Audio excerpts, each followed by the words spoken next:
Well, let me introduce Bernard Lightman. He's Professor of Humanities at York University, but that's the York on the other side of the Atlantic, not the one in this country, so we're grateful to you for coming. He's been focusing in his research on the cultural history of Victorian science, and one of his best-known books, I guess, is Origins of Agnosticism, which he published a few years ago now, but it's become a standard work on the history of agnosticism. So, very well qualified to talk about atheist and agnostic perspectives for this particular topic of science and religion and its history. So, over to you. Thanks very much. So, my talk is going to be a kind of prequel to Vern's talk earlier today. And it's probably not a coincidence that that's the case. We didn't plan it, but it just happened. But it's not a coincidence because we're both historians of science. And history of science, I find, can provide a unique perspective on the issues that we've been discussing over the last 2 days, because it forces us to rethink how we view the entire terrain. So I'm hoping once I get through with you will look at things very differently. I'm going to give you a big picture on how agnostics and atheists have understood the relation between science and religion, particularly in the 18th and 19th centuries, and we'll talk a bit about the 20th century. And I'll be drawing on recent work by historians, as well as some of my own work.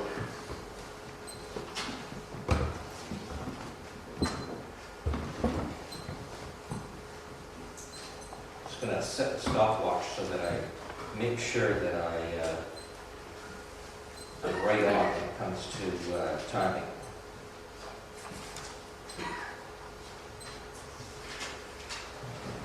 Herbert Spencer's First Principles, published in 1862, the first volume of his System of Synthetic Philosophy, is at first glance it's a peculiar book for those of us who work in the history of the relationship between science and religion.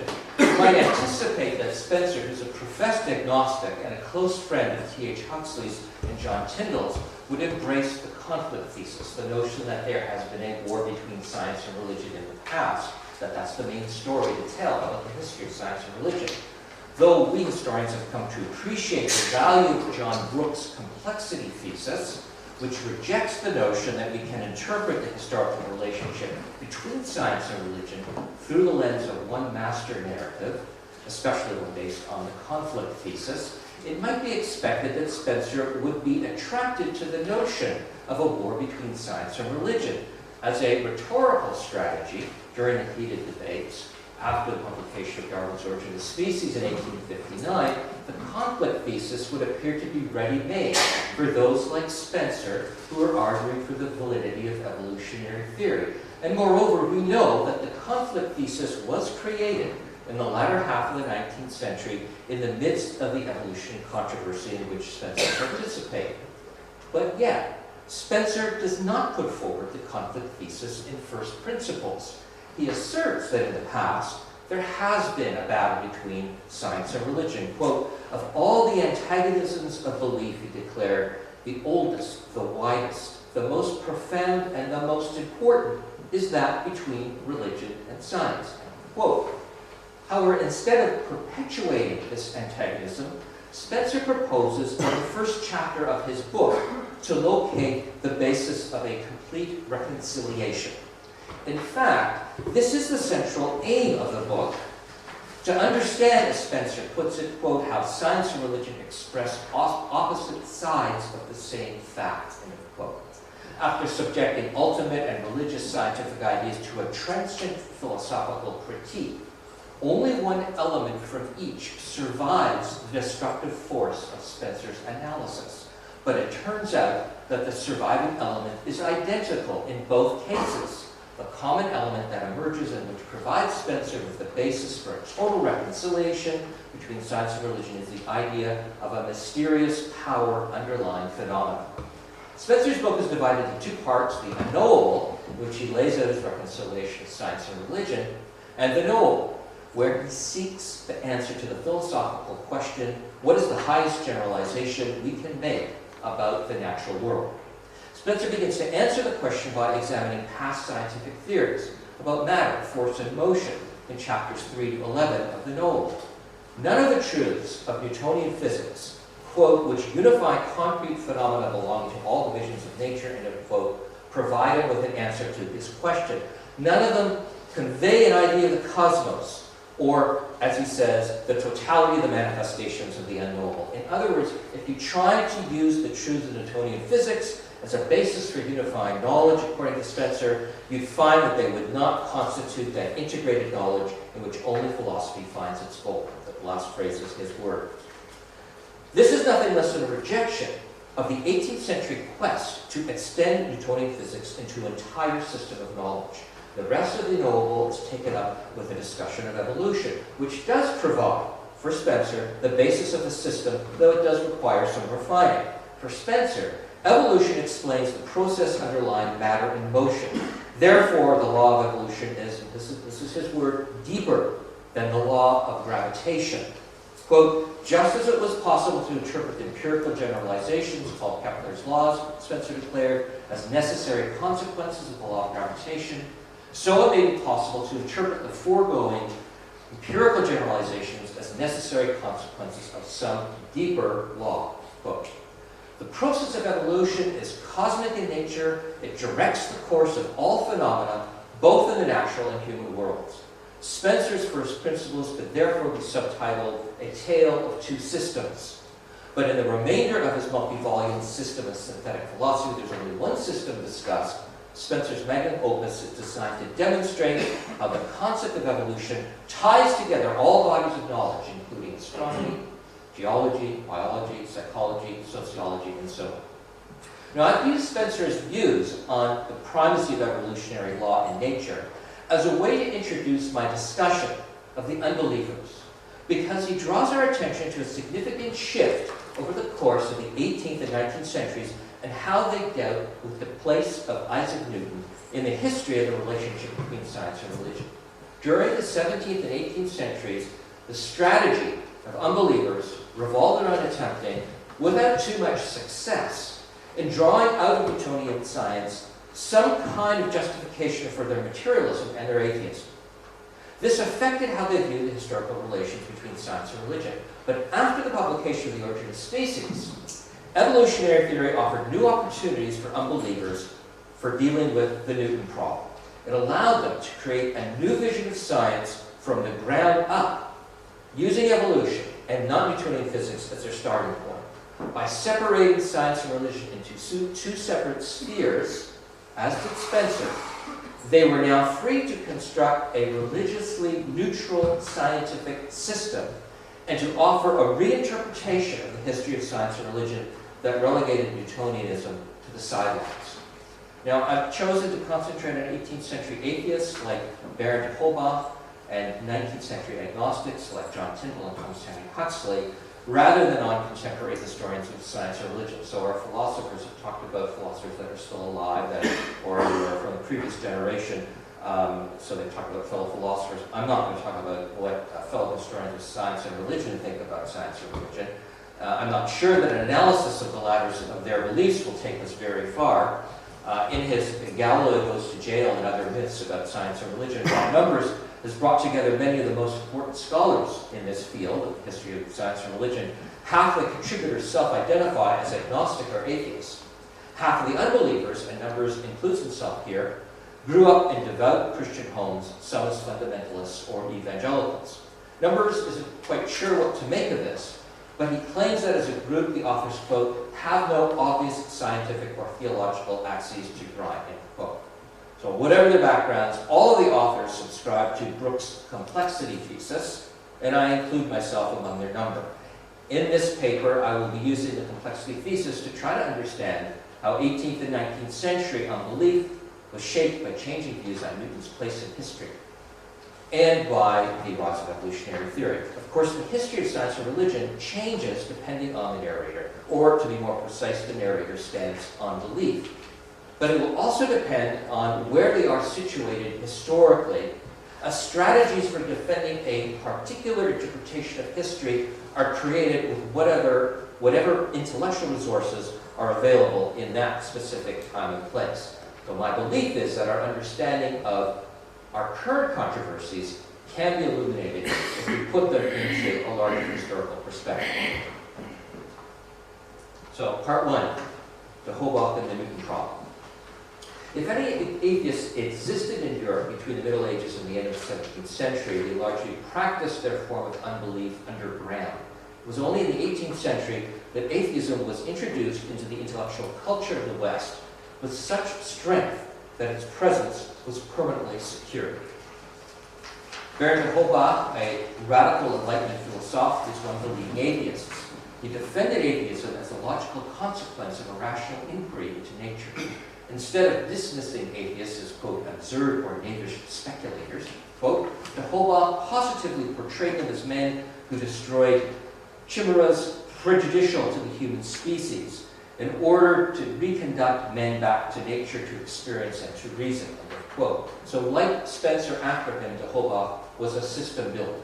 His System of Nature, or Laws of the Moral and Physical World, published anonymously in 1768, had as its goal the creation of a system based purely on the notion of self-acting matter. That's important. Self-acting matter. We'll see why in a moment. This system of nature, he believed, led logically to the atheist position. But a major obstacle to achieving his aim was the existence of a competing system, the Newtonian one, based as it was upon the principles of natural theology. Many of the elements of the Newtonian system were important for de Holbach's system. The difficulty for de Holbach and for his allies among the radical Enlightenment thinkers was how to finesse the Newton problem. If science was to provide intellectual support for atheism, it had to be purged of religious concepts that Newton had enshrined into the heart of his physics. If the history of thought over the last few centuries was to be interpreted as the gradual elimination of medieval superstition and antiquated Christian theology due to the positive impact of rational scientific ideas, then some explanation of Newton's contradictory role was essential. And this is the Enlightenment philosophers. They're the ones who looked at history in that way. That's what the significance of Enlightenment was to them. It's the elimination of medieval superstition and antiquated Christian theology. A devout Unitarian, Isaac Newton believed that cosmic order, a design, lay at the heart of nature. His theology shaped his conception of nature. Newton's mechanical universe, in which passive material was moved by a system of spiritual forces outside of matter, pointing to the existence of a providential creator who regulated and controlled nature.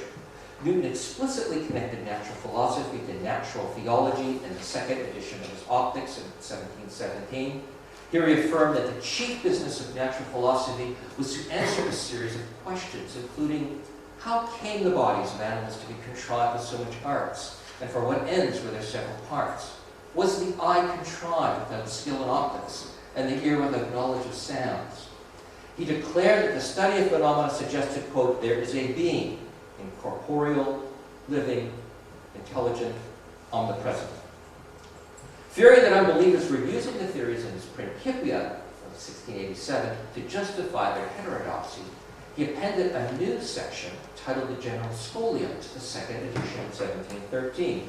And in this section, Newton spelled out his biblical conception of God as a creative and omnipotent deity ever active in a natural world. He made it clear that his scientific system was inextricably connected to his central religious beliefs. Newton's General Scholium positioned him as a vigorous opponent to unbelievers as well as to deists, who, though acknowledging the existence of a God, conceived of this divine being as indifferent to his creation. Privately, it was found out much later, many centuries later, he held some heterodox beliefs of his own. An anti-Trinitarian millennialist obsessed with alchemy, he kept these views hidden from view.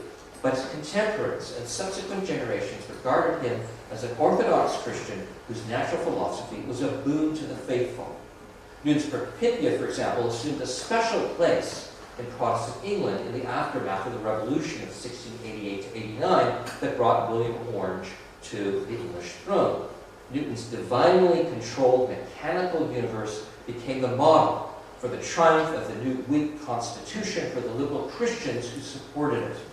The natural divine order at the core of Newton's system sanctioned a stable social and constitutional order that provided a means for Christian natural philosophers to prevent atheists from opportunistically hijacking atomism and fitting it into a materialistic system reminiscent of such ancient Greek atomists as Epicurus or Lucretius. Natural theology demonstrated that a chaos of atoms could not possibly produce the order observed in the physical world. With Newton's consent, his science was used by the early Newtonians, including the clergyman Richard Bentley and the metaphysician Samuel Clarke, to shore up the newly reconstituted monarchy and the established church as the bulwarks of order and stability. Newtonianism was also attractive to modern Enlightenment philosophers such as Voltaire. Now, although Voltaire was vehemently opposed to organized religion, he was also a fervent opponent of atheism. He was committed to a strongly providential deism based on the argument from design, and he believed that the stability of the moral and social order was dependent on the acknowledgement of a benign creator. In this sense, he can be placed with the believers, despite his attacks on Catholic dogma. Voltaire drew extensively on Newtonian science to undermine unbelief. He was one of the key figures responsible for introducing Newton to the continent. His letters concerning the English nation, 1733, was intended to advance the cause of the Lockean Newtonian Enlightenment. His main aim was to demonstrate that Newtonianism curbed materialism. In his Elements of Sir Isaac Newton's Philosophy, 1738, Voltaire pushed his agenda forward by making Newton's philosophy intelligible to his readers. Here he argued that Newton's theories revealed the divine design in nature. Voltaire's books touched off a wave of Anglomania that swept across Europe during the 1730s and 1740s. English ideas, influences, and styles became fashionable. The British constitutional monarchy began to be widely admired, and Newton and John Locke were lionized throughout Europe. Thanks to Voltaire, Newtonian science became the bulwark of Christianity against atheism, not only in England, but throughout much of Europe. But by 1745, Voltaire's Newtonianism no longer appealed to the French philosophers. After that year, a powerful contrary movement, dominated by materialistic unbelievers who rejected Voltaire's Anglomania, opposed the moderate enlightenment that he represented. Younger philosophers, so this is partly a generational thing, younger philosophers such as Denis Diderot broke with Voltaire. Diderot, along with Jean d'Alembert, Claude Helvetius, de Holbach, and others, became the leaders of a radical Enlightenment tradition. These radicals became increasingly anti-Newtonian, and they turned to physical theology and turned against physical theology and adopted atheistic doctrines. So de Holbach, for example, rejected the deism of moderates like Voltaire, grouping Voltaire together with the theists. Quote, "The God of the deist is useless," he declared, in the system of nature. Diderot and his circle embraced a more radical social and political position which emphasized the ideas of toleration, equality, individual freedom, freedom of expression, sexual liberation, and anti-colonialism. This group became influential in the latter half of the century, and they were the first group of modern intellectuals to espouse atheism. De Holbach's atheistic and radical opinions were broadly in line with the other radical Enlightenment philosophers. Born in 1723, de Holbach was raised in Paris and attended the University of Leiden. In the early 1750s, he inherited a considerable fortune, and he used his wealth to throw extravagant dinner parties at the Salon on the Rue Royale from the early 1750s until the early 1780s. A coterie of intellectuals, including Diderot, attended on a regular basis. The Salon was known for its openness. De Holbach was a prolific writer. He authored or co-authored over 50 books and over 400 articles. The more radical publications, like The System of Nature, were published anonymously. His System of Nature was based on the notion that nature was entirely composed of self-acting matter. He asserted that the universe, quote, presents only matter in motion. The whole offers to our contemplation nothing but an immense and uninterrupted succession of causes and effects. As he developed the notion that the essence of matter is to act, de Holbach attempted to press Newton into service as an ally. Natural philosophers had supposed the existence of imaginary causes for the movements of heavenly bodies, quote, until the immortal Newton demonstrated that it was the effect of gravitation of these celestial bodies towards each other. Quote.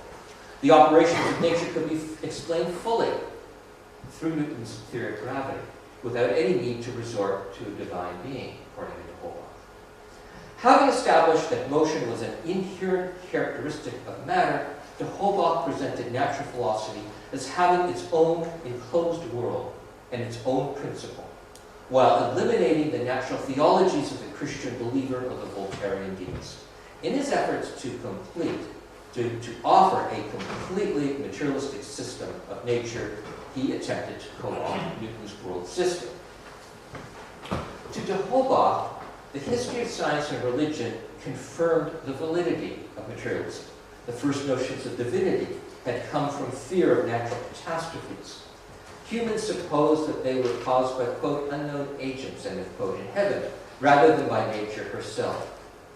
Quote, it was in the leap of ignorance, de Holbach explained, in the season of alarm and calamity, that mankind ever formed his first notions of the divinity. From hence it is obvious that his ideas on this subject are to be suspected as false. Unenlightened as to the powers of nature, humans allow their ignorance to give birth to the gods. According to Holbach, knowledge of nature is calculated to destroy them. As a human mind becomes enlightened by science, he said, the gods will die. De Holbach backed up his views on the emptiness of theology with an examination of the arguments for the existence of God. Samuel Clarke's arguments, for example, were based on the assumption that matter was passive and that therefore it required an active God in order to move. But de Holbach reminded his readers, as I had read earlier in his book, matter itself was eternal, immutable, self-existent, and infinite. All the qualities attributed to a divine being were to be found in matter.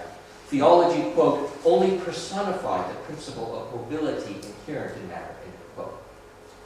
After rejecting Clarke's arguments, de Holbach raises similar objections to the proofs offered by Descartes, Malebranche, and finally, Newton himself. Quote, let us now see if the immortal Newton will give us ideas more true and proofs more certain of the existence of God, de Holbach declared. Although Newton's extensive genius had allowed him to unravel nature and its laws, as soon as he had lost sight of those laws, he, and this is the phrase that de Holbach uses, he bewildered himself and became a slave to the prejudices of his infancy. Newton had not recognized that the powers of nature were sufficient for it, quote, to produce all those phenomena which he himself so happily explained, end quote. Newton was, and again these are de Holbach's words, no more than an infant when he quits physics and demonstration to lose himself in the imaginary regions of theology. Quote. So, in sum, according to Holbach, Newton was wildly inconsistent when it came to theology, but because he refused to apply his own empiricist methodology to the issue of God's existence. So in order to save the scientific Newton, who he draws on to build his scientific system, to save the scientific Newton from the theological Newton, de Holbach had to turn him into a schizophrenic. The war between science and religion that de Holbach perceived in history was played out inside Newton's mind. This justified de Holbach's contention that it was possible to divorce the theological principles grounding Newtonianism from the scientific theories that were celebrated by the Enlightenment. The French physicist Pierre-Simon Laplace took de Holbach's reservations about Newton's inconsistencies a step further. Laplace championed the effort within French science at the end of the 18th century to advance the Newtonian research program. In his mathematical physics, he drew on gravitational theory to resolve apparent anomalies in the movements of Jupiter and Saturn, and thereby demonstrated that Newton's principles were sufficient for understanding the functioning of the entire solar system without bringing in God, as had Newton. Near the end of his life, Laplace began to inquire into the private life of Newton. He became obsessed with understanding why Newton had had made his pronouncements on religious matters in the second edition of Principia. He just could not imagine that someone as brilliant as Newton could have been genuinely committed to a belief in God.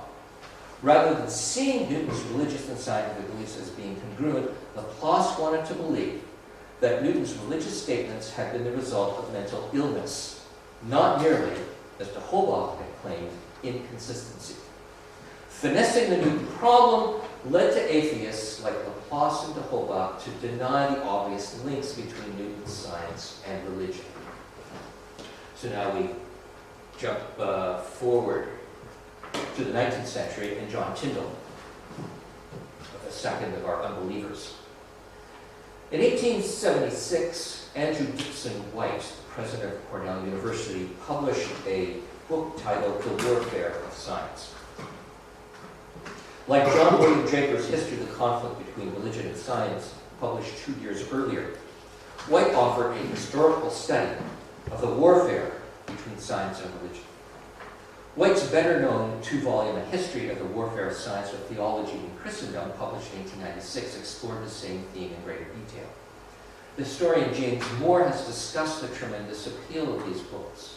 Draper's book became the bestseller of the International Scientific Series. Moore asserts, quote, in capturing the imaginations of their authors' contemporaries, they employed a metaphor to describe the historical relations of science and Christian faith, which has captivated writers of the subject for 100 years. Quote, that metaphor, which Moore refers to as the military metaphor, became the staple of subsequent studies, scholarly or otherwise, up until the 1970s, and one could say without exaggeration that it's due to some of the books like that Moore talks about, Draper and White, that the current public or common opinion is that there's a war between science and religion. So these are the two guys that are responsible for embedding the conflict thesis into Western culture.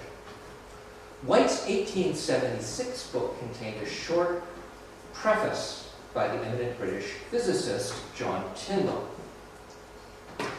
In the note, Tyndall recollected meeting White in 1873 when he was in the United States, and he heard him speak.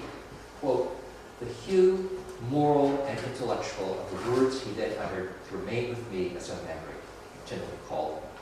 Tyndall praised White's book, remarking that, quote, an entire absence of bigotry characterizes this little volume. And to this, I would more especially direct the attention of intelligent Catholics, both in England and Ireland. They are not here addressed by the exponent of a creed hostile to their own. Quote. Although later in the note, Tyndall was particularly harsh in his criticism of the Catholic Church, whose chance of success he claimed depended on keeping the human race in ignorance, Tyndall's note is curiously conciliatory to religion. This is in line with Moore's insistence that there is an important distinction to make between Draper and White's works. Usually we sort of lump the two together. But Moore rightly points out, as did Tyndall, that White, despite his use of the military metaphor, was a professed Christian. Moreover, Moore observes, one of White's aims is to strengthen religious teachers by enabling them to understand the lessons of history. For White did not see Christianity as the foe. Rather, he believed that the warfare took place between the liberality of the scientific outlook and the constraints imposed by sectarian dogmatic theology. White rejected as profoundly mistaken the notion that religion and science are necessarily enemies.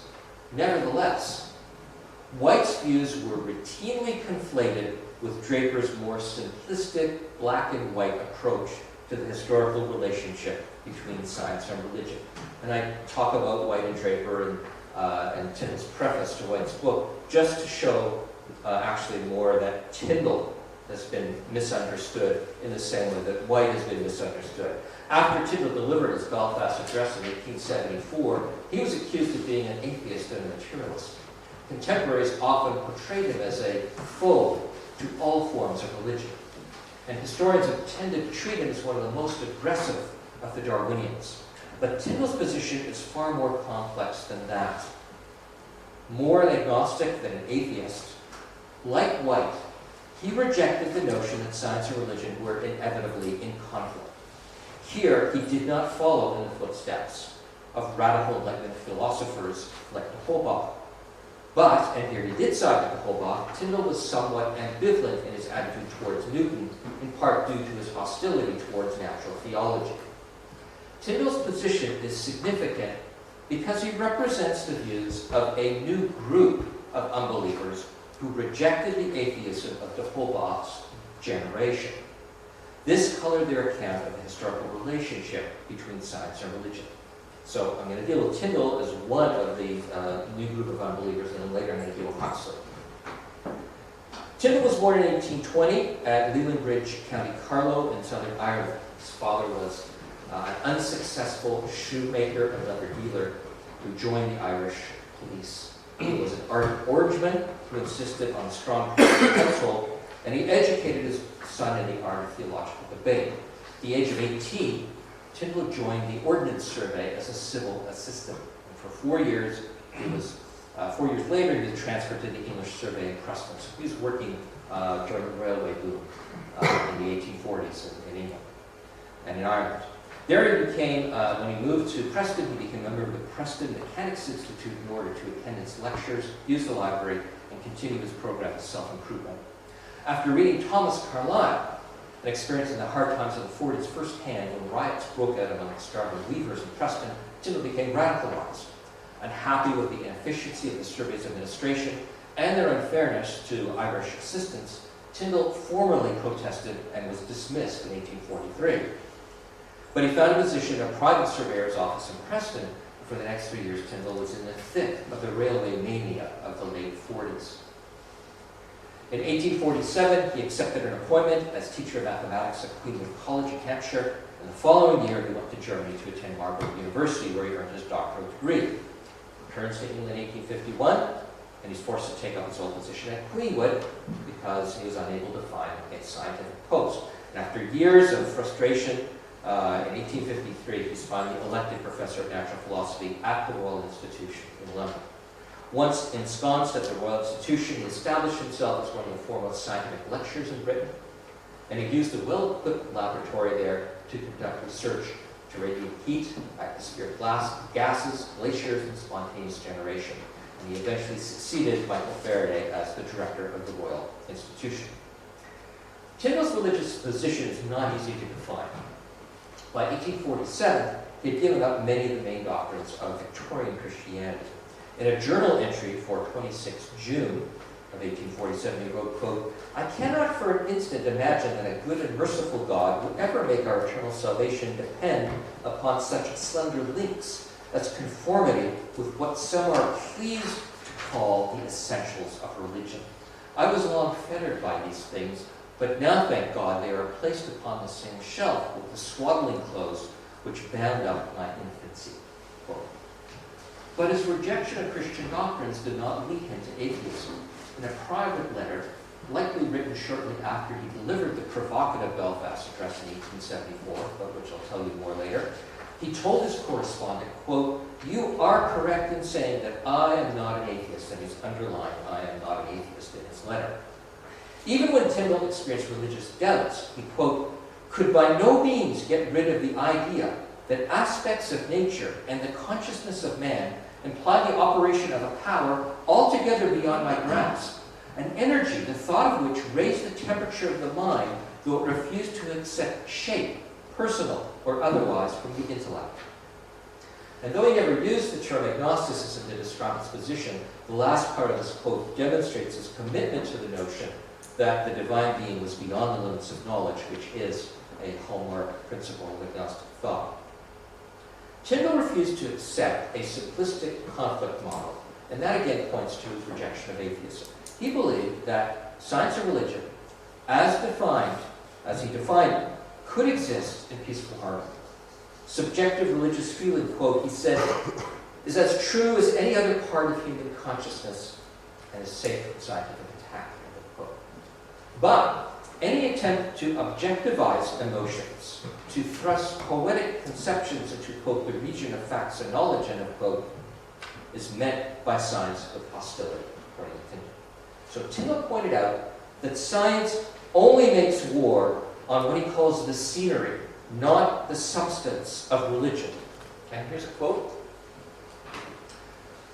Let that scenery be taken for what it is worth, as an effort on the part of man to name what by him is unnameable, to express what by him is inexpressible, to bring, in short, the mystery of life and its surroundings within the range of his capabilities. Let it be accepted as a symbol instead of asserted as a fact, a temporary rendering in the terms of knowledge of that which transcends all knowledge. And 9/10 of the conflict between science and religion would cease. Religion in its subjective dimension and its articulation through symbol could, according to Tyndall, be reconciled with the objective facts of science if the boundaries between the two magisteria, as Stephen Jay Gould has referred to them, were maintained. Tyndall applied his position on the relationship between science and religion to historical questions in his Belfast address. So Tyndall gave this address in his role as president of the British Association for the Advancement of Science. Tyndall's topic was the relationship of science, past and present, to philosophical materialism. The address ignited a storm of controversy that really surrounded Tyndall for the rest of his life. It changed the way the public perceived him. He was perceived as a materialist from there on in, and even an atheist. Tyndall began his address with the birth of science in ancient Greece, and he discussed Democritus, Epicurus, and Lucretius, men whose atomic theory was geared to eliminate, quote, the mob of gods and demons, which he said, Tyndall said, prevented the discovery of true knowledge. He then discussed the Middle Ages, depicting it as a period ravaged by scientific drought due to the pernicious influence of Aristotle. Copernicus, Bruno, and Galileo, he says, later revolutionized science despite the retrograde impact of Christianity. An account of Bacon, Descartes, and Gassendi stressed their contributions to atomic theory, for Tyndall an essential component of any valid scientific system. Tyndall's historical survey ended with a celebration of the achievements of Charles Darwin and the importance of the doctrine of the conservation of energy. In the last two sections of the address, Tyndall outlined his views on the philosophical implications of modern science in light of its basis in materialistic atomic theory. Tyndall painstakingly distanced himself from the simplistic materialism of Democritus, which not only disregarded the existence of human consciousness, but also went beyond the limits of knowledge in reducing everything to matter. Moreover, vulgar materialism, which is how he refers to Democritus and his theories, ignored, quote, the manifestation of a power, capital P, absolutely inscrutable to the intellect of man in the world of nature. So Tyndall puts forward a position that materialism is fruitful as a scientific methodology or even as a scientific language, but, he said, it could not be a complete philosophy of life. So in order to distinguish himself from vulgar materialism, Tyndall referred to his own position as a higher materialism that found in matter, quote, the promise and potency of all terrestrial life, end quote. In the final section of the address, Tyndall asserted where the boundaries between science and religion should be located. Religion added, quote, inward completeness and dignity to man, but it was restricted to the region of poetry and emotion. The region of objective knowledge belonged to science alone. Any systems that infringed, quote, upon the domain of science, Tyndall said, must submit to its control. Scientists, Tyndall aggressively declared, quote, claim and shall wrest from theology the entire domain of cosmological theory. That last sentence is quoted over and over again by people who are attacking Tyndall, and they use that to show he was anti-religion. Despite Tyndall's rejection of conventional materialism, the pulpits of Belfast lashed out at him. Belfast Protestants and Catholics joined together in branding him as a dangerous materialist and atheist. Tyndall's historical account of the relationship between materialism and science and religion is notable for its de-emphasis on Newton's role in the story. The heroes of the 17th century scientific revolution are Bruno and René Descartes. Tyndall credited Descartes with restoring philosophy. Bruno, Tyndall claims, concluded that nature's process is one of unraveling and unfolding. Quote, the infinity of forms under which matter appears was not imposed upon it by an artificial artificer by its own intrinsic force and virtue. It brings these forms forth. So that is, Tyndall is saying Bruno was a proto-evolutionist. Newton only comes in when Tyndall discusses the field of natural theology to some of the 17th century scientists. Quote, Newton and Boyle lived and worked happily under the influence of the conception of God as the divine being, who bestowed existence and order on the vast machine of nature. But this conception of the relation of nature to its author was perfectly intolerable to others, such as Goethe, who rejected it with vehemence, and the same repugnance to accepting it as natural as Carlyle. Now, it's very clear where Tyndall's sympathies lie. Earlier in the Belfast Address, he already praised Goethe for being an important contributor to national history as well as a great poet. His published work he quoted from Goethe on several occasions and penned an entire essay on his favorite colors. Tyndall voiced his debt to Carlyle on numerous occasions. He acknowledged Carlyle's conception of nature as a living organic entity. He acknowledged it had a profound influence on him, and he devoted 2 essays to Carlyle, quoted from him at least twice, and corresponded directly with him. Like Carlyle, Tyndall was hostile towards natural theology. Not only did it drag non-empirical factors into science, it also conveyed a degraded conception of God. So he's not just critiquing it on scientific grounds, but he's critiquing it on religious grounds. In an entry in his journal from 1849, Tyndall reported that he had read William Paley's Natural Theology, and that he had concluded that, quote, the Great Spirit is not to be come at in this way. If so, his cognition would only be accessible to the scientific and to very little purpose even here. A year later, he wrote in his journal that he did not believe in, quote, a detached God, a God outside his universe who superintends the clockwork thereof, end of quote. Here, Tyndall linked natural theology to deism, and he rejects both. Ironically, he was asked in 1854 to edit a new edition of one of the Bridgewater treatises, which is those famous treatises written in the 1830s to assert natural theology. His reaction upon reading the book was decidedly negative. Quote, if no better deity than this can be purchased for £8,000 of the Earl of Bridgewater, it is a dear bargain, Tyndall wrote in his journal. The author of the Bridgewater Treatise had motivated Tyndall, concluded, to write the book for money, as it lacked, quote, even common scientific depth, not to speak of religious inspiration, end of quote. So Tyndall dislikes natural theology, and that puts him with Goethe and Carlyle, and not with Newton and Boyle. While Tyndall downplays the contributions of Newton to modern science in the Belfast Address, which is a striking move, given that Tyndall himself is a physicist, like Newton.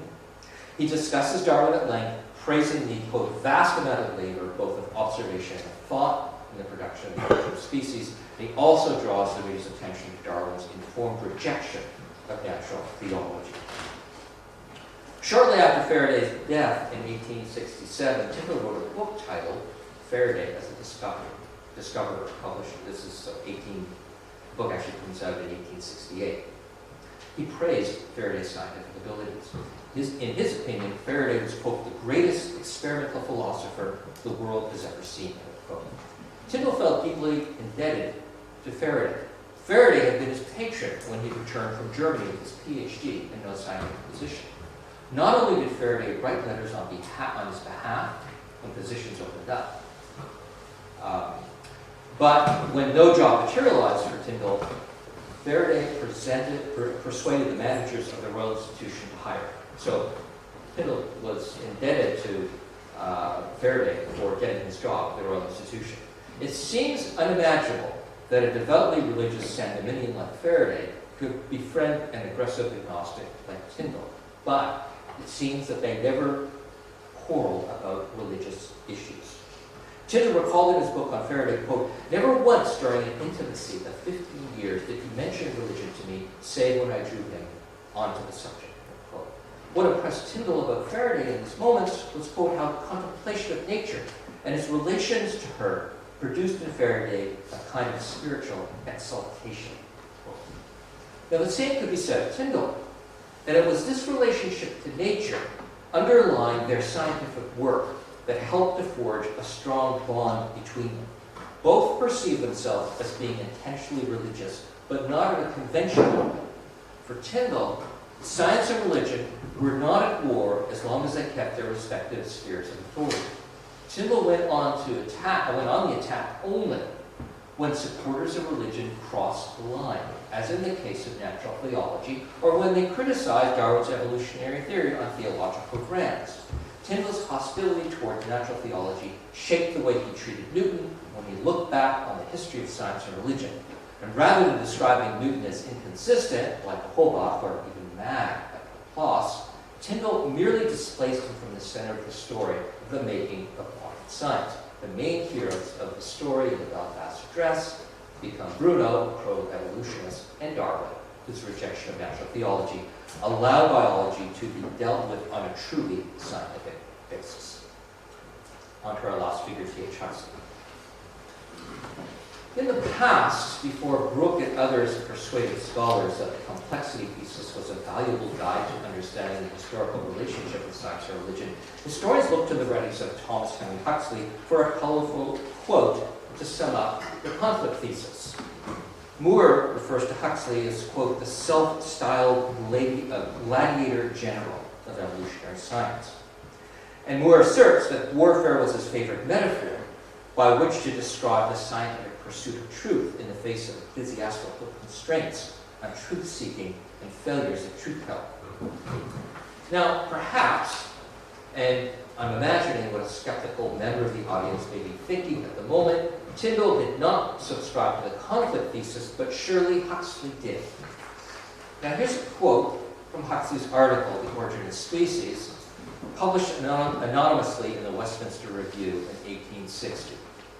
And it's typical of Huxley's inflammatory rhetoric. I'm just going to read the first part of the quote, and I'll give you the second part of the quote on the screen. In this 19th century, as at the dawn of modern physical science, the cosmogony of the semi-barbarous Hebrew is the incubus of the philosopher and the opprobrium of the orthodox. Who shall number the patient and earnest seekers after truth, from the days of Galileo until now, whose lives have been embittered and their good name blasted by men whose sense of truth has been destroyed in the effort to harmonize impossibilities, whose life has been wasted in the attempt to force the generous new wine of science into the old bottles of Judaism, compelled by the outcry of the same strong-hearted. It is true that if philosophers have suffered, their cause has been amply avenged. Extinguished theologians lie about the cradle of every science as the strangled snakes beside that of Hercules. And history records that whenever science and orthodoxy have been fairly opposed, the latter has been forced to retire from the lists, bleeding and crushed, if not annihilated, scotched, if not slain. So this passage is often quoted. It's such a colorful passage. It seems to be a fairly straightforward historical account of the relationship between science and religion that draws on a series of very gory military metaphors. But just as historians have demonstrated that the so-called showdown between Huxley and Bishop Samuel Wilberforce at Oxford in 1860 was not what it seems, there is more that meets the eye to Huxley's position on the science-religion relationship. His true position was actually similar to Tyndall's. They're close friends, after all, and in some ways this is no surprise. But many historians still seem to pick out Huxley as one of the great cultivators of this science-religion conflict argument. Huxley was an agnostic and not an atheist. Huxley held to the idea that science and religion belonged to two distinct realms. He denied that there could be a conflict between them if they stayed within their proper sphere of influence. Again, all like Tyndall. Like Tyndall as well, Huxley de-emphasized Newton's role in the history of their relationship. The doctrine of evolution, according to Huxley, was far more important than Newton's gravitational theory in the story of the rise of modern science. Tell you a bit about Huxley. I had a very interesting upbringing, which to some extent does explain a lot of things that he did. Huxley was born into an impoverished lower middle class family. The story is he was born above a barber shop or something like that, something very humble. He studied medicine and then entered the Royal Navy Medical Science in 1846. Just as Darwin had received important scientific training through his experiences on a long sea voyage aboard the Beagle, Huxley's career gathered momentum between 1846 and 1850 while he was doing research as an assistant surgeon and naturalist aboard the HMS Rattlesnake. In 1854, he was appointed lecturer at the Royal School of Mines and then later moved up to professor. Huxley subsequently held professorships at the Royal Institution and the Royal College of Surgeons, in addition to the deanship of the Normal School of Science at South Kensington. He enjoyed a long and distinguished career as one of Victoria's great scientists and popularizers of science due to his unwearying efforts in public lecture halls, in the pages of fashionable periodicals, and in important government committees. Huxley, we know him most of all as for the person who vigorously defended evolutionary theory, which leads him to be known affectionately as Darwin's bulldog. Like Tyndall, Huxley denied that he was an atheist. In a letter to the editor of The Spectator in 1866, he objected to an article published a week earlier in the journal that referred to him as an atheist. On the contrary, Huxley asserted, quote, "It was a favorite tenet of his that atheism is as absurd, logically speaking, as polytheism." Quote. And it was Huxley who coined the term agnosticism in 1869 at one of the early meetings of the Metaphysical Society, so that he could distinguish his position from atheism, as well as theism, pantheism, materialism, idealism, and Christianity. The origin of the term makes it clear that Huxley did not see himself as being in total opposition to the Christian tradition. Agnosticism to Huxley was the opposite of Gnosticism. Now the Gnostics, for those of you who remember your early Christian history, were a sect that existed in the 1st to 3rd centuries AD who claimed to possess superior knowledge derived from secret revelations, and they were eventually proclaimed to be heretics by the Christian Church. In calling himself an agnostic, so anti-Gnostic, Huxley was siding with the early Christian Church in denying the validity of secret revelations. So those who claim to possess a higher knowledge of the transcendental world, Huxley was saying, are deluded. Throughout his writings, Huxley applied the concept that there are limits to human knowledge, it's the essence of the notion of agnosticism in the 19th century, to criticize the wild extravagances of 19th century Christian theologians. And this implied that they, the 19th century Christian theologians, were the real heretics, modern-day representatives of Gnosticism. The main target of Huxley's aggressive rhetoric was actually theology and not religion. And this becomes clear once we understand how Huxley viewed the relationship between science, religion, and theology. Huxley insisted, like Tyndall, that the spheres of science and religion had to be kept apart from each other. While religion belonged to the realm of feeling, science was a part of the world of intellect. Rightly conceived, Huxley believed, science and religion could never come into conflict because each realm was distinct and without authority outside its proper sphere of interest. In 1859, the very same year that Darwin publishes his Origin of Species, Huxley was asserting that science and religion were not opposed to each other. Rather, quote, true science and true religion are twin sisters. Much later, in the late 1880s, so I'm trying to show there was no real change in Huxley's opinion on this, much later in the late 1880s, Huxley consistently asserted that the doctrine of evolution was, quote, neither anti-theistic nor theistic, since it did not come into contact with theism considered as a philosophical doctrine. Quote, conflict arose when theology was confused with religion. Huxley distinguished religion from theology, the latter operating in the scientific world of intellect because of its attempt to embody religious feelings in concrete facts. So theology was potentially in conflict with science, but not religion if rightly conceived. In 1894, Huxley wrote, quote, most people mix up religion with theology and conceive that the essence of religion is the worship of some theological hypostasis or other. Quote, When that happened, there could appear to be a war between science and religion. Huxley declared, the antagonism between science and religion, about which we hear so much, appears to me to be purely factitious, fabricated on the one hand, by short-sighted religious people who confound a certain branch of science, theology, with religion, and on the other, by equally short-sighted scientific people who forget that science takes for province only that which is susceptible to clear intellectual comprehension. Quote. Now, although Huxley sees a conflict between theology and science when he looks into the past, Newton is really not part of the story in those sections of his work where he talks about the history of the relationship between science, religion, and theology. The Newton, who was a major figure in the British natural theology tradition, is actually replaced by Huxley by a very secular Newton, cleansed of all association to the design argument. So Huxley's in denial. In his essay, Science and Pseudoscience, published in 1887, Huxley summed up Newton's major accomplishment. Quote, Newton defined the laws, rules, or observed order of the phenomena of motion, which come under our daily observation with greater precision than had ever before been attained, Huxley declared, and by following out with marvelous power and subtlety the mathematical consequences of these rules, he almost created the modern science of pure mechanics. Quote. So, Huxley concludes, he was the founder of modern physical astronomy. And Huxley praises Newton for avoiding what he calls pseudoscientific realism, since he did not confound laws with causes.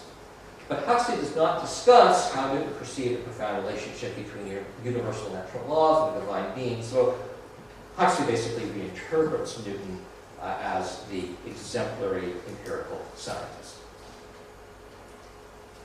Huxley had a rather critical attitude towards radical Enlightenment figures, so now we can sort of compare 18th century figures now with Huxley. Despite their attack on supernaturalism in its biblical stronghold, Huxley was very negative about them. De Holbach, placed by Huxley, quote, on the extreme left of the free-thinking host, was part of the skeptical insurrection of the 18th century that made a terrific noise and frightened not a few worthy people out of their wits.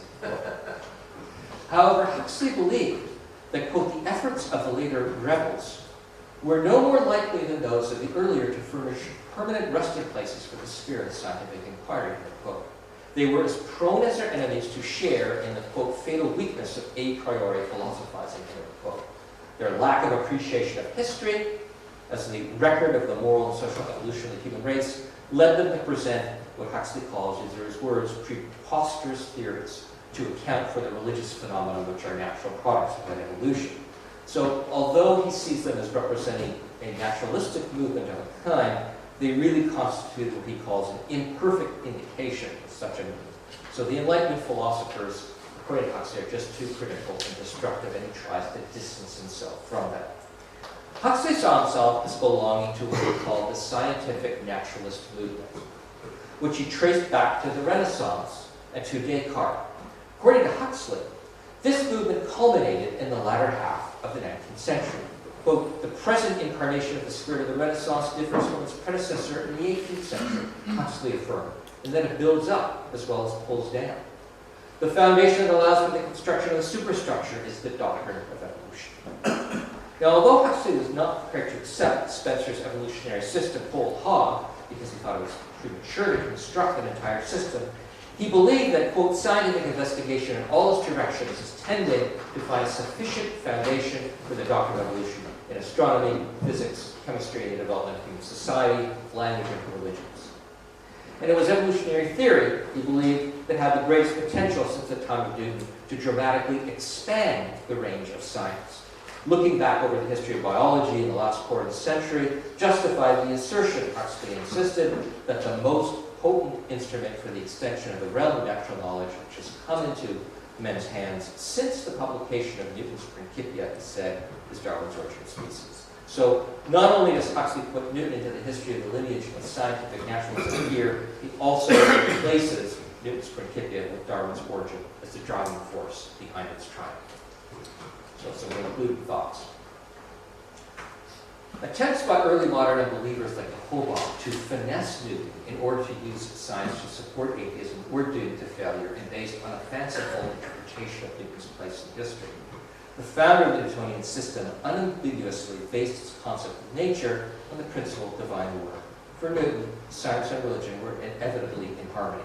Despite efforts to portray Newton as inconsistent or mad, and in the face of attempts to eliminate the god of the gaps, the natural theology tradition was incredibly resilient throughout the 18th and early 19th century.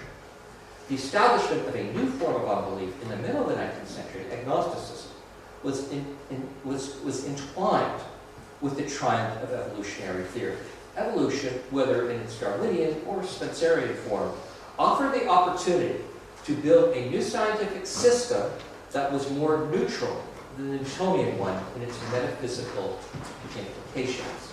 Huxley and Tyndall coupled their defense of evolutionary theory with an affirmation of the position that science and religion were non-overlapping magisterium.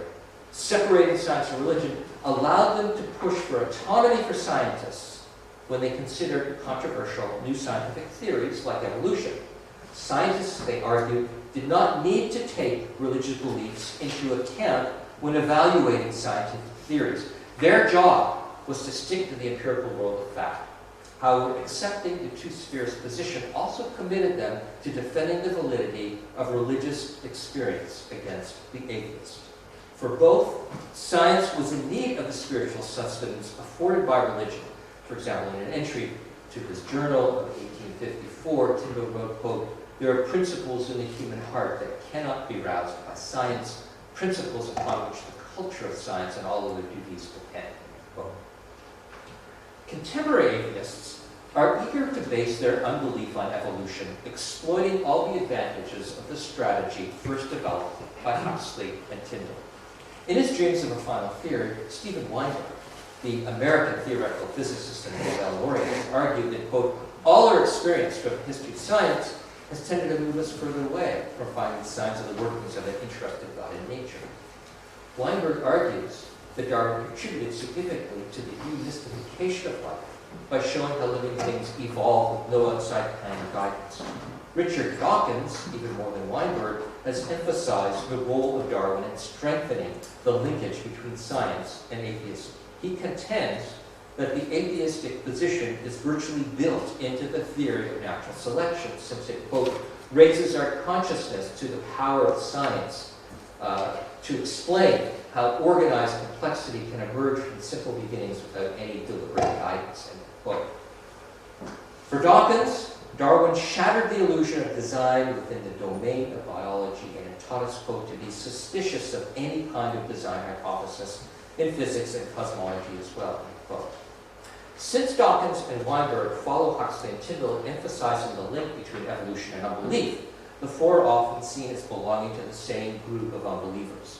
Now take Dawkins and Huxley, for example. Dawkins has been referred to in the media as Darwin's Rottweiler. Well, Huxley is widely known as Darwin's Bulldog. Huxley, by the way, reportedly accepted the nickname according to Henry Fairfield Osborne, who's a 20th century American paleontologist and director of the American Museum of Natural History, who was once told by Huxley in the mid-70s, quote, "You know I have to take care of Darwin. In fact, I've always been Darwin's Bulldog," end quote. But these playful pet names, which point to the aggressiveness with which both have defended Darwin's theory, both Huxley and Dawkins, conceal significant differences between the two biologists and unbelievers. For starters, Huxley never accepted Darwin's theory of natural selection, while Dawkins makes it the basis of his biology. Huxley was an agnostic. Dawkins is an atheist. But more importantly for our purposes is that Huxley made the concept of non-overlapping magisterium the basis for his reconciliation of science and religion. In doing so, he maintained an autonomy and value to religion, which he truly and sincerely believed in. Dawkins, as well as Weinberg, reject the notion, the two spheres notion. They also assert that there is inevitably a conflict between science and religion, and military metaphors play an important role in their defense of atheism.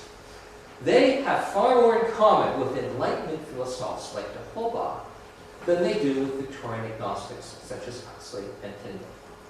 Contemporary atheists, from their point of view, who take the same lines, Dawkins and Weinberg, have taken the strategy developed by the original Darwinians a step further, and in doing so, I think they've actually twisted it. Since they do not need to try to finesse Newton as did early modern unbelievers, their atheism and their perpetuation of the conflict thesis in history, though historians have exploded this myth in the last few decades, seems to be uninformed to have the complete backing of science.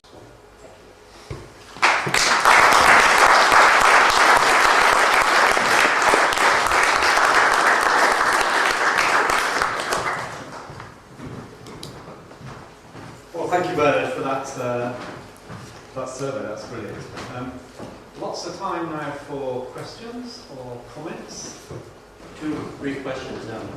You, at the very end, you mentioned Huxley's attitude towards natural selection as if, or implying that he was not accepting of it. And I'd like to hear a bit more about that. And the other question I had was, I believe, if I remember correctly, you described Newton as being a Unitarian. And I wonder if you could compare Newton's Unitarianism with, say, that of Thomas Jefferson. Thank you. Well, to start with Huxley. Huxley never did accept the theory of natural selection, interestingly enough. He said in his Times review of The Origin in 1859, which was published anonymously, but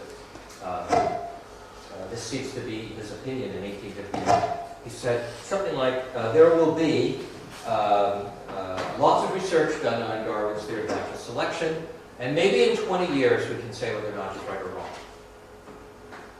What Huxley liked about Darwin's theory and what he defended was not the specific mechanism that Darwin put forward for evolution. It was that it was a naturalistic mechanism. So Huxley liked that Darwin didn't call upon any kind of divine intervention or divine guidance or anything else like that in his understanding of the evolutionary process. So from that point of view, obviously, it fits into Huxley's definition of authentic science.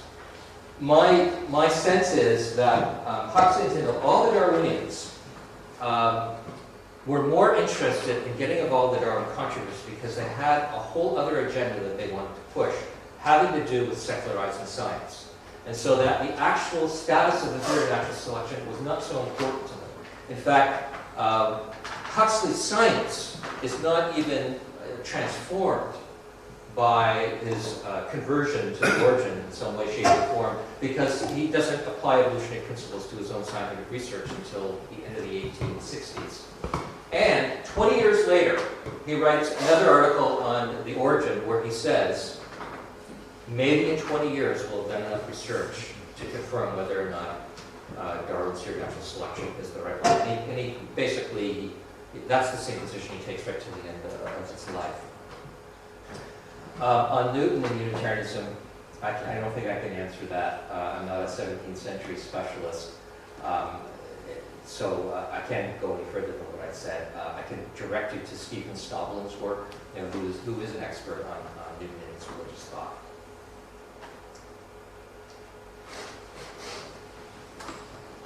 Bernie, just to follow up on what you said, and just to put one more thing in, surely the case is that the kind of science that Huxley was doing was not the kind of science which immediately needed natural selection. Whereas you look at somebody like Bates, who's dealing with fast-breeding organisms where natural selection can actually be used as a tool. I've often felt, you're absolutely right, I'm not in any sense, I'm just adding, as it were, just one little curlicue to what you've said. But it always seems to me that at least part of what's going on there is that Huxley doesn't need natural selection for the kind, or at least he doesn't think he needs natural selection for the kind of science that he's doing, namely paleontology, anatomy. They all admitted adaptation only blurred the picture rather than otherwise. Yeah, I think that's true. I agree with you. I think he only needs a theory of evolution in his controversies, a naturalistic theory of evolution, but in his own scientific research, yes.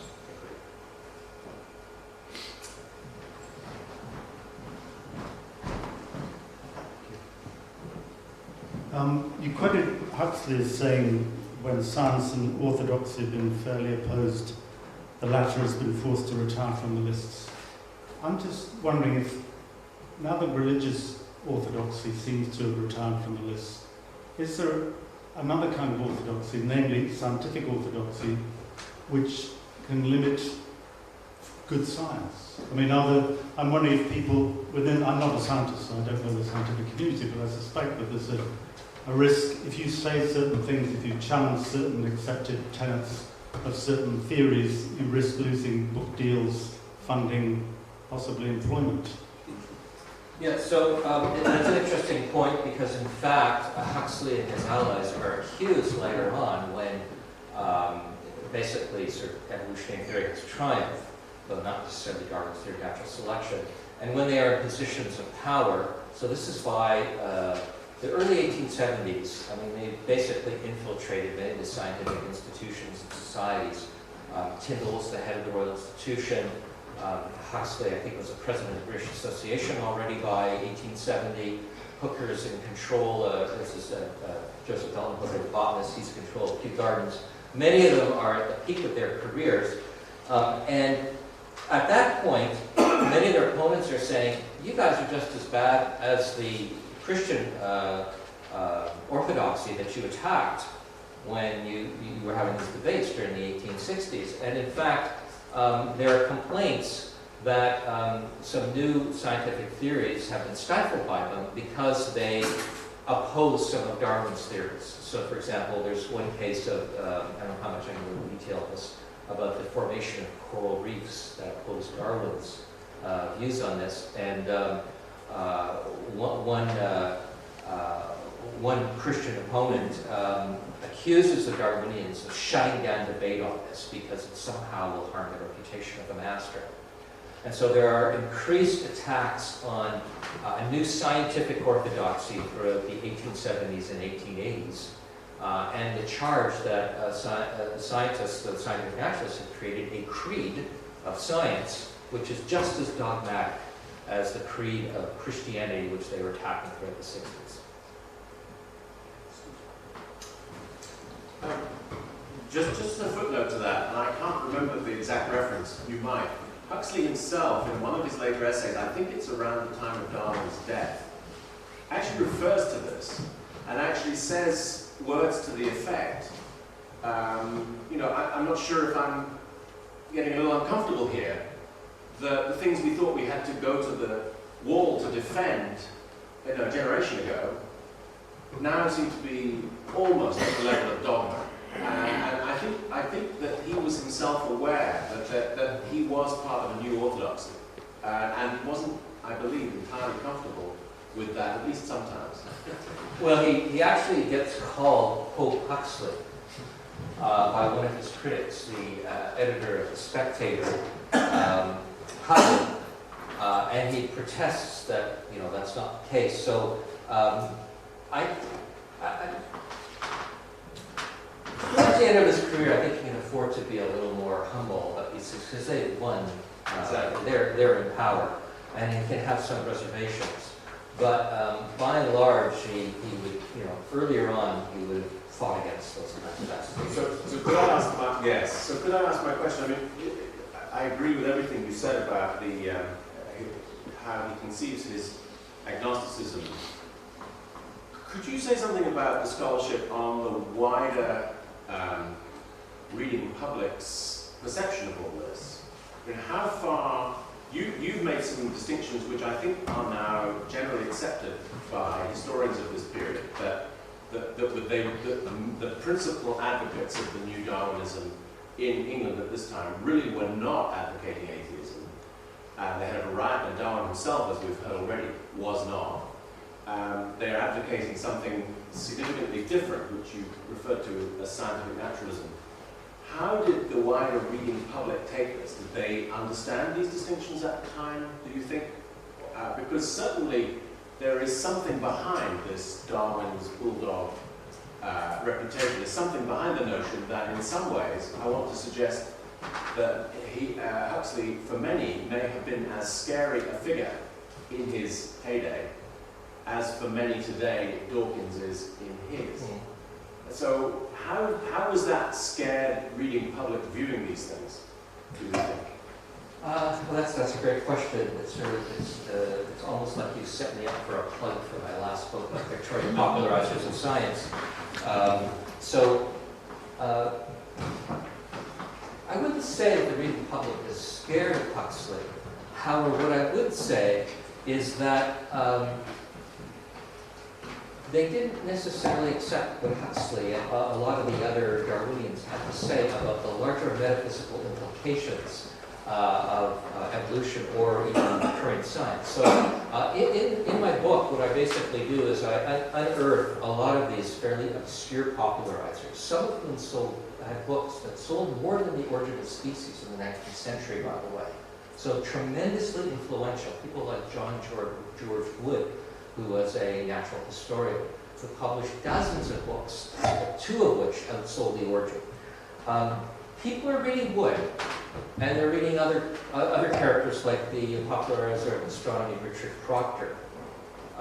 Both of these figures are natural theologians. They are trying to update natural theology in such a way that, in the case of Proctor, incorporates evolutionary theory, takes it into account, and they're trying to perpetuate the natural theology tradition. And this worries Huxley a lot. So in the book, I actually saved my chapter on Huxley towards the end of the book, because the way I see what's going on is that Huxley doesn't get involved in popularizing science and reaching out to the public until much later in his career. He does a little bit of popular science work, but for him, the main thing that he wants to do in the 1860s is to professionalize science and to reach out to his fellow scientists and reform science. What does he care what the public says or does? It has no impact on what's going on within the scientific community until 1867 and a new Reform Act, which increases the number of voters and allows more members of the working class to vote. Now all of a sudden, much larger parts of society are to determine whether or not science is going to be state funded. And so now Huxley has to get involved in popularizing science, and he does with a vengeance. Starting in the 1870s, he gets involved in a series of major popular science projects. And there he tries to undermine the authority of the popularizers of science like John George Wood because of their attempt to perpetuate natural theology.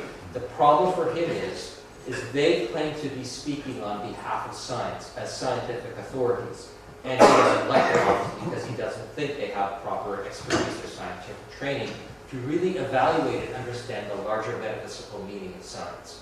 And so that's why he gets into popularizing science in a big way in the 1870s and 80s. He gets involved in the International Science Series, which is a huge international project.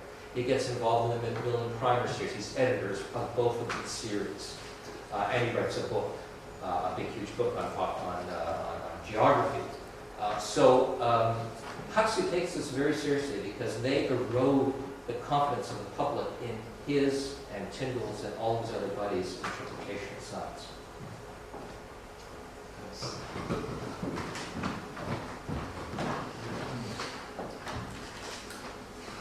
This is going back to the question of natural selection and Huxley and chance.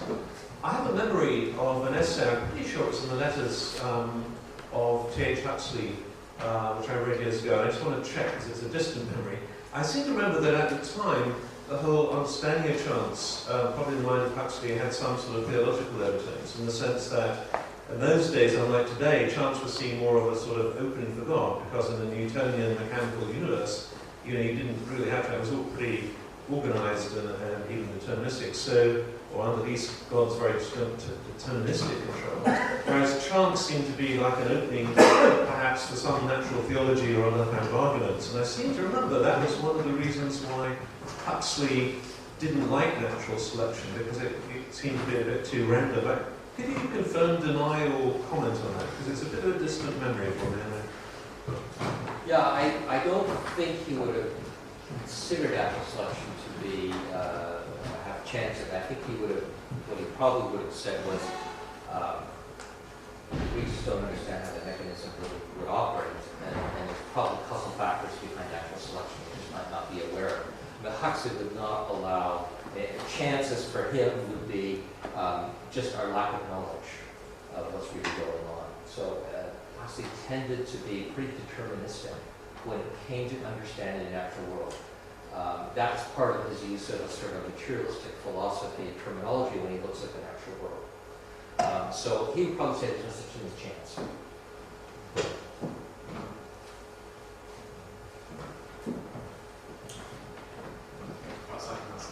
Oh, this one then, again.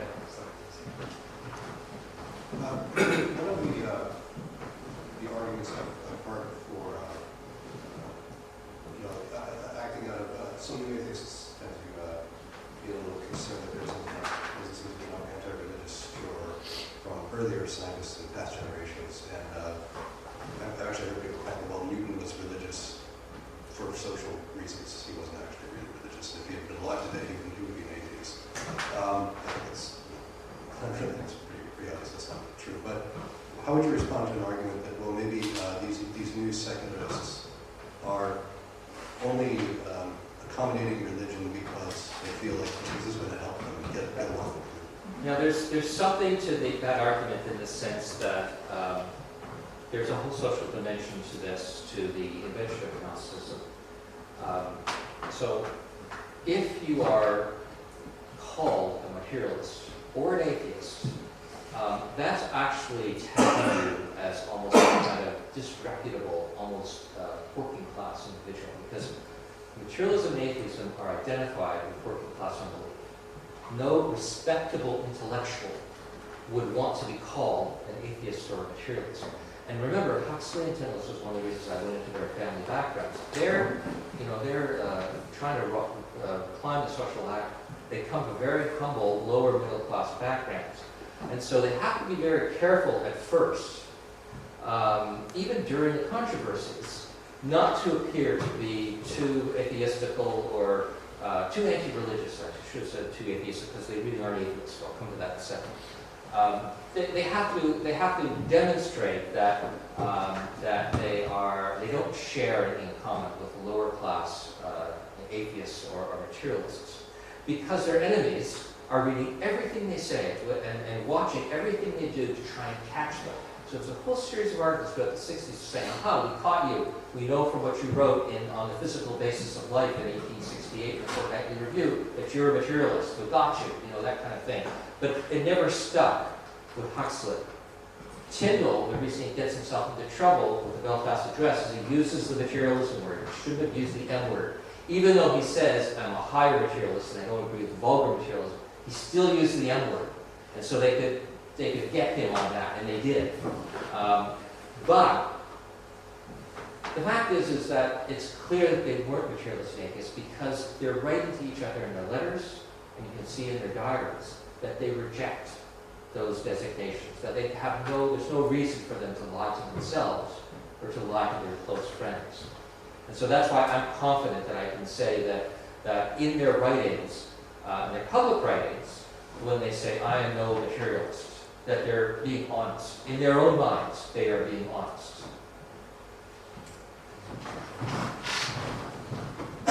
Thanks. Perhaps I can ask the last question then, which follows on from that.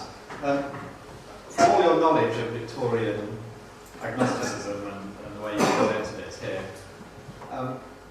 certainly amongst the intellectuals it sounds as if there are rather few hard-dive atheists. What would you say about the population as a whole? What sort of percentage would have thought of themselves as hardcore atheists? So now we're getting into secularism, which is a fairly organized movement which has a sort of long history in the 19th century. Charles Bradlaugh, who was the sort of main leader of aggressive secularism for the 1870s and 1880s, I can't put a number on it. You have to look at Edward Royal's work, but I'd say it's significant. I mean, it's not a small number. It's not a sort of small, tiny minority. If it were, it would have to be a very vocal minority. And so there are a significant number of atheists who have been, and there's an atheistical tradition that has been around for quite some time, even in the early 19th century. If you look at H.R. Desmond's book, The Politics of Evolution, he talks about a lot of the early atheistical and materialistic evolutionists before Darwin comes along. They're a significant group, but they're just disregarded by middle and upper class intellectuals because they're lower class and they're disreputable. And so Huxley and Tyndall and Spencer have to keep their distance from these people. And that's why the term agnosticism is so useful for Huxley. Because he can say, I'm an atheist, I'm an agnostic, I don't have any connection with these lower class people. And it works. It works because he is accepted as a member of the intellectual elite, even though he's expressing anti-theological views. Well, thank you. That's a good point to stop. We have tea downstairs, and after tea, Alan Chapman will be presenting the same topic from a theistic point of view. So thank you again very much for that.